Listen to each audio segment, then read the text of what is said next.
What's up, fellas? I'm here today to teach you how to keep the weight coming off and the best form of cardio. Now, I'm gonna do the first one.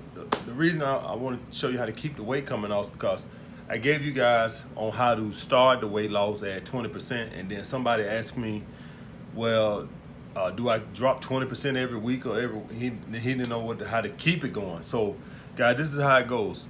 And I do mines in months, and I'm gonna tell you why I do it in months. It's because if you go by weight, say you try to drop calories and you say you weigh yourself every Saturday morning, right?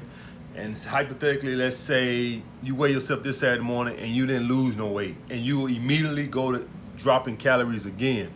Well, guys, maybe you was holding water, or maybe you had some undigested food in your stomach.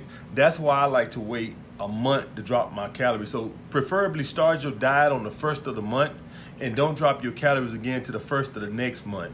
Don't go and drop your calories as soon as 1 week you don't lose weight. You might have some undigested food in your stomach, retaining a little water for whatever reason, or you might, if you worked out, say you worked out legs, edema, you might be holding water retention in your legs, because when you work out, your body heals itself by retaining water in the muscle. That's how it heals itself. So you might be retaining water. So do not drop your calories just because 1 week you didn't lose weight.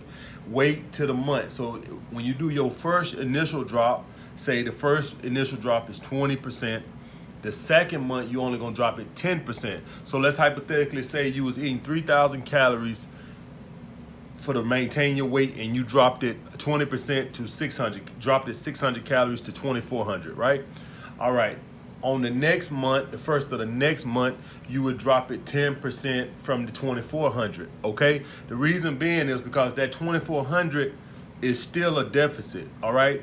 That's still a deficit. It's just not that much of a deficit anymore. So now your new metabolism might be 2,600 calories, okay? It ain't 3,000 no more to maintain your weight. It might have came down to 2,600. So if you eating 2,400, you still at a deficit. You just not at enough for a significant weight loss, okay? So that's why you want to drop it 10% now. So now you would drop it 240 calories from the 2,400 calories, okay? And you would do the same thing the next month, all right? So that's how that works, guys. You drop it after the first month, you drop it 20% of your calories, and then the following month you would drop it 10% from that, the new calories. So say you was 2,400 calories, now you're gonna drop 10% from the 2,400 calories, which would mean you would drop 240 calories from the 2,400, okay?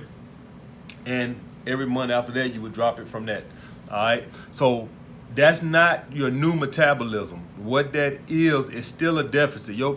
If you was eating 3,000 calories a month to maintain your weight, in a month, your metabolism hasn't went down to 2,400. It's probably around 2650 or something like that. So you're technically still in a deficit, but it's just not enough. You'll be losing like a quarter pound a week or some shit like that. So we want to get it more in the deficit so you can continue some significant weight loss. All right, guys. And another thing I wanted to talk about was the best best form of cardio to do. Guys, without a shadow of doubt, the best form of cardio to do, if you can do it, if you're not overweight or in bad health condition, is high intensity intervals. Simply being, guys, that when you do high intensity intervals, when you leave the gym, your body is still burning calories, okay? Your body is at a, due to EPOC, excess post-oxygen consumption. That means that your body, when you do cardio, high intensity interval cardio, your body's oxygen level is at a deficit. You at a deficit, so your metabolism will burn extra to make up for that. All right, that's what that's about. So if you ain't got bad joints or something like that, you want to do sprints, jump rope, anything that keeps your heart rate elevated for say a minute or so. You could do some 10 seconds. It's just however you want to do it. You could do a 1 minute sprint, 30-second sprint, 10-second sprint, and then you would rest, preferably 30 seconds or something like that, and then do it again, all right, or whatever the case may be. So that's the point of doing high intensity intervals. You go as hard as you can, get your heart rate as high as it can for like 10 seconds, 30 seconds, a minute, however you like doing it, 2 minutes. 5 minutes, however you want to do it. The shorter you do it, the more intense you're going to be able to do it, which means it's going to be more effective. So let's say hypothetically you want to do 30-second sprints. Well, if you can do 30-second sprints, obviously I could go more high intensity because I ain't trying to pace myself, opposed to say I'm going to do high intensity intervals for 5 minutes or 1 minute. That means that I got to do a slower pace because I'm sort of trying to pace myself so I could do the longer intervals, okay? So if you can do it, keep it short, like say 10 to 30-second intervals. That means that you can go more all out, which means that your body gonna be more of a deficit when you leave. I understand some of you guys can't do that, and quite frankly, some of this could be dangerous. Let's say you're doing sprints on the treadmill fast you can, and you lose your foot and you could just bust your head right there in the middle of the gym. So at some point it comes to a risk factor of how much is worth it. All right, you don't want to be in there doing super fast sprints, lose your step or slip or something like that, and you bust your head in the middle of the gym on a treadmill. All right, so that's why I have my clients do longer intervals, because it's not worth them sitting over there sprinting and then they fall down or trip or anything like that and hurt themselves. So I have my clients do higher, longer intervals, which means that they might can't go as fast, but it's much more safe than doing something real fast and dangerous. All right.